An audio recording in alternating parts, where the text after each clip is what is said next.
you're listening to a narrative from Satan.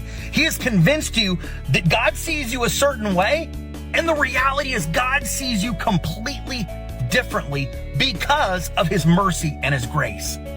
One of the most powerful tools of the enemy is to use guilt and shame and condemnation to convince us that because we suck, because of the sin in our life, that we're unlovable, that God won't forgive us this time, that God's done with us. If you want to be free from that, you've got to understand the mercy and the grace of God and then grab onto it. You have to stop listening to Satan and embrace what God says about you. Mercy means something really bad that you deserve is being withheld from you. The moment you sinned the first time, you became guilty before God and you deserve his judgment.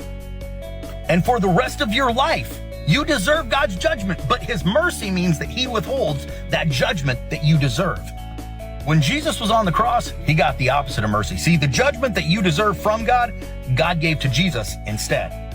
And it's not fair. I mean, it's not fair that God gives us mercy and withholds judgment, and it was not fair that Jesus was judged on the cross in our place, because Jesus was perfectly righteous. Now, all people, as long as they're alive, are under the mercy of God. God is withholding judgment from every single person on this planet. But something that he offers us as a gift, if we accept it, is grace. Not everybody is under the grace of God, and we only get the grace of God through faith because of God's great love for us based on the death and resurrection of Jesus. Mercy means something bad that you deserve is withheld from you. Grace, on the other hand, means something that you are unworthy of, something that's wonderful that you don't deserve is freely given to you. Here's what the grace of God means for us. We all deserve God's judgment. He withholds that.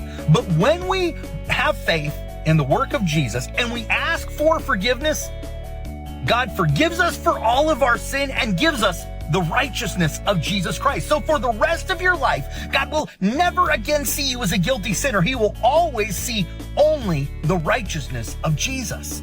That means that the guilt and shame and condemnation that you're feeling right now is a lie from Satan, because the way God sees you is as forgiven. He sees you as righteous, whether or not you believe it. But not only that, God doesn't just give us righteousness, he changes us from the inside out. See, the moment that you accept that free gift from God, you're what Jesus called born again.